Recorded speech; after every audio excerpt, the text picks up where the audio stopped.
ஜாதகங்கள் பல நிலைகளில் பல கிரக அமைவுகள் இருக்கக்கூடிய ஜாதகங்களை நம்ம பார்த்துக்கிட்டே வரோம்.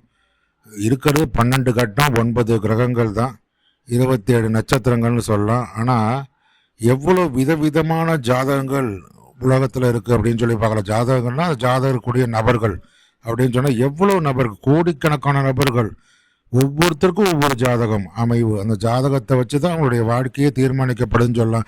ஜாதகம் எதை வச்சு தீர்மானிக்கப்படுதுன்னா கர்ம வினையை வச்சு.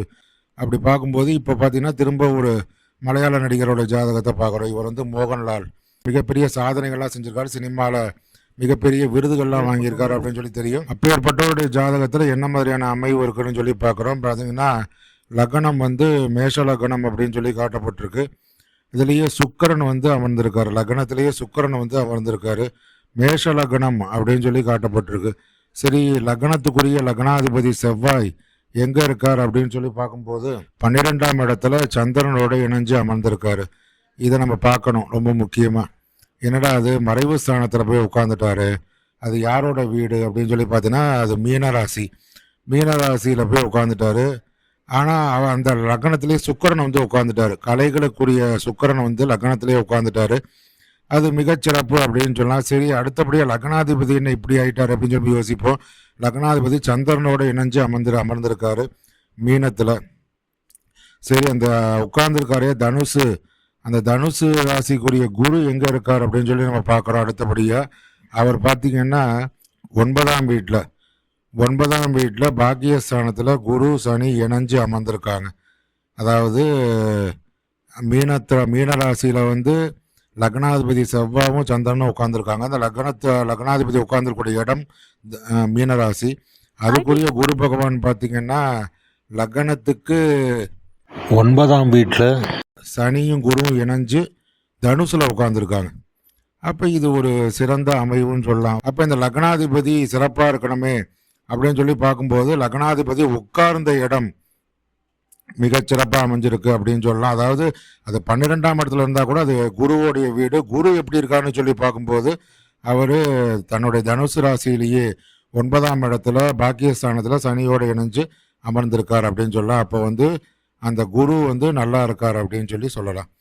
சரி, அடுத்தபடியாக பார்த்தீங்கன்னா 2ஆம் வீட்டில் புதனும் சூரியனும் புத ஆதித்ய யோகத்தை கொடுக்குறாங்க. அதாவது ரிஷபத்தில் புத ஆதித்ய யோகம் உருவாகுது அப்படின்னு சொல்லலாம். இதுவும் ஒரு சிறப்பான அமைவு. அதாவது 1ஆம் வீடு லக்னம் மேஷம், அதில் சுக்கிரன் உட்கார்ந்துருக்காரு.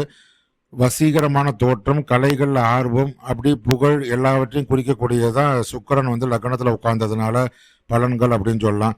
2ஆம் வீட்டுக்குரிய சுக்கிரன் தான் லக்னத்திலேயே உட்கார்ந்துருக்காரு அப்படின்னு சொல்லலாம். 2ஆம் வீட்டில் புதனும் சூரியனும் இணைஞ்சு புத ஆதித்ய யோகத்தை உருவாக்குறாங்க. சரி, புதன் மற்றும் சூரியன் இணைந்த புத ஆதித்ய யோகம் 2ஆம் வீட்டில் வாக்குஸ்தானத்தில் உருவாகிறதுனால சிறந்த பேச்சாற்றல், அறிவுத்திறன் மற்றும் நிலையான வருமானத்தை கொடுக்கும் அப்படின்னு சொல்லலாம். சரி, அடுத்து 3ஆம் வீடு தான் மிதுனம். மிதுனத்துக்குரிய புதன் தான் பார்த்தீங்கன்னா 2ஆம் வீட்டில் சூரியனோட இணைஞ்சு அமர்ந்திருக்காங்க. அதுவும் ஒரு சிறப்பான அமைவு அப்படின்னு சொல்லலாம். அடுத்து பார்த்தீங்கன்னா 4ஆம் வீடு கடகம். இந்த கடகத்துக்குரிய 4ஆம் வீட்டுக்குரிய சந்திரன் தான் பார்த்தீங்கன்னா 12ஆம் இடத்துல லக்னாதிபதியான செவ்வாயோடு இணைஞ்சு அமர்ந்திருக்காரு. அதுவும் ஒரு சிறப்பான அமைவு அப்படின்னு சொல்லிக்கலாம். அடுத்து 5ஆம் வீடு சிம்மம். இதில் ராகு அமர்ந்திருக்காரு. நார்மலாக 5ஆம் வீடு அப்படின்னு சொன்னாலே அதில் ராகு இருந்தாங்க அப்படின்னு சொன்னால் இந்த புத்திர பாக்கியம்லாம் கொஞ்சம் சிக்கலாக இருக்குமே, அது சவாலாக இருக்கும் அப்படின்னு சொல்லலாம். மற்ற கிரக அமைவுகளையும் வச்சு தான் நம்ம தீர்மானிக்கணும். இது கற்பனை திறனை அதிகரிக்கும், சினிமாவில் வித்தியாசமான கதாபாத்திரங்களை ஏற்க உதவும் அப்படின்னு கூட நம்ம சொல்லலாம். சரி, அப்போ அந்த 5ஆம் இடத்துல ஏதாவது ஒரு பார்வை நம்மளுக்கு கிடைக்குதா அப்படின்னு சொல்லி நம்ம பார்க்கணும். அதாவது குரு ஜாதகத்தில் 9ஆம் இடத்துல அமர்ந்திருக்காரு. 9ஆம் இடத்துல அமர்ந்து அவர் தன்னுடைய பார்வைகளாக 5ஆம் பார்வை, 7ஆம் பார்வை, 9ஆம் பார்வை, முதல்ல லக்னத்தையே பார்க்குறாரு. அப்போ லக்னத்தில் குருவோட பார்வை கிடச்சி போச்சு அப்படின்னு சொல்லலாம்.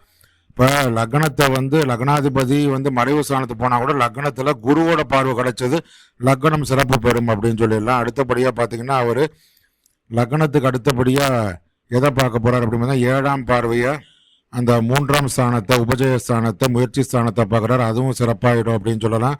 அதே மாதிரி பார்த்தீங்கன்னா 5ஆம் இடம், அதாவது 9ஆம் பார்வையை 5ஆம் ஸ்தானத்தை பார்க்குறாரு. இப்போ நம்ம சொல்கிறோம்ல, இப்போ வந்து 5ஆம் இடத்துல ராகு உட்காந்துட்டாரு, இது வந்து ஒரு சிக்கலாக அமையுமே புத்திர பாக்கியத்தில் அப்படின்னு சொல்கிறோம்ல. இப்போ அந்த சிக்கலை எல்லாம் யார் தீர்த்துருவாங்கன்னா குருவின் பார்வை தீர்த்து விடும். ஏன்னா தனுசு ராசியில் அமர்ந்து குரு பார்க்கிறாரு. அதனாலேயே 9ஆம் பார்வையாக 5ஆம் ஸ்தானத்தை பூர்வ புண்ணிய ஸ்தானத்தை பார்க்குறாரு. அதனால அந்த 5ஆம் இடம் பூர்வ புண்ணிய ஸ்தானம் மிகச்சிறப்பாக அமையும். என்ன காரணம்னா குருவின் பார்வை அந்த இடத்துல விடுது அப்படின்னு சொல்லலாம். அப்போ அந்த சிக்கல் தீர்க்கப்பட்டு விட்டது அப்படின்னு சொல்லிடலாம். அடுத்ததாக பார்த்தீங்கன்னா 7ஆம் வீடு துலாம்னு சொல்லக்கூடியது. இந்த 7ஆம் இடத்துக்குரிய கிரகம் தான் பார்த்தீங்கன்னா லக்னத்திலேயே அமர்ந்திருக்கு அப்படின்னு சொல்லலாம். சுக்கிரன் அமர்ந்திருக்காருன்னு சொல்லலாம். 8ஆம் வீடு விருச்சிகம், அது ஆயுள் ஸ்தானம் சொல்லக்கூடியது. அவர் வந்து 12ஆம் இடத்துல குரு வீட்டில் அமர்ந்திருக்காரு. குரு சிறப்பாக இருக்கான்னு சொல்லிட்டோம். நம்ம 9ஆம் வீடு தனுசு, இதில் தான் சனியும் குரு இணைஞ்சு அமர்ந்திருக்காங்க. இது ஒரு சிறந்த அமைப்புன்னு சொல்லலாம். இது வித்தியாசமான அமைப்புன்னு கூட சொல்லலாம். இது தர்ம கர்மாதிபதி யோகம்னு கூட சொல்லலாம். என்ன காரணமா 9ஆம் வீட்டுக்குரிய குரு 9ஆம் வீட்லேயே இருக்காரு. 10ஆம் வீட்டுக்குரிய சனி சொன்ன 9ஆம் வீட்லேயே இருக்கிறது தர்ம கர்மாதிபதி யோகம் போன்ற ஒரு யோக பலனை கொடுக்கும் அப்படின்னு சொல்லலாம். அதே மாதிரி கும்பத்தில் கேது அமர்ந்திருக்கார். லாபஸ்தானத்தில் கேது இருப்பது பொருள் ஈட்டுவதில் ஒரு பற்றற்ற தன்மையோ அல்லது ஆன்மீக ரீதியிலான லாபங்களையோ கொடுக்கும் அப்படின்னு சொல்லலாம். இது ஒரு வித்தியாசமான இது சவாலான இடம் தான் சொல்லணும். 12ஆம் வீடு செவ்வாயும் சந்திரனும் 12ஆம் இடத்துல மீனராசியில் அமர்ந்திருக்காங்க. இது சந்திரமங்கல யோகத்தை கொடுக்கும். இருந்தாலும் வெளிநாடுகள் மூலம் லாபம் மற்றும் கலைத்துறையில் பெரும் புகழும் கிடைக்கக்கூடிய அமைவு தான் இது. இது மறைவு ஸ்தானம்னு சொல்கிறாங்களே, இல்லை மறைவு ஸ்தானம்னு சொல்கிறத காட்டிலும் அந்த இடம் வந்து அந்த மீனராசிக்குரிய குரு வந்து தனுசு ராசியில் அமைஞ்சு அந்த லக்னத்தை பார்த்ததுனால மிகச்சிறப்படையக்கூடிய நிலை தான் அப்படின்னு சொல்லலாம். இது மாதிரி லக்னத்தில் லக்னாதிபதி 12ஆம் இடத்துல இருந்தாலும் அந்த லக்னத்தை வந்து குரு பார்ப்பதனால மிகச்சிறந்த யோக பலம் கிடைச்சிடும் அப்படின்னு சொல்லலாம். இப்போ ஜாதகம் பார்த்தீங்கன்னா ஒரு வித்தியாசமான முறையில், அதாவது நேரடியாக வந்து வெற்றி அப்படின்னு சொல்லாமல் மறைமுகத்திலையும் வந்து வெற்றின்னு தான் சொல்லுது. ஸோ மிகச்சிறந்த ஜாதகம்னு சொல்லலாம். இது போன்ற சிறப்பான பதிவுகளுக்கு அன்னை அபிராமி அஸ்ட்ராலஜி சேனலை சப்ஸ்கிரைப் பண்ணுங்கள். நன்றி, வணக்கம்.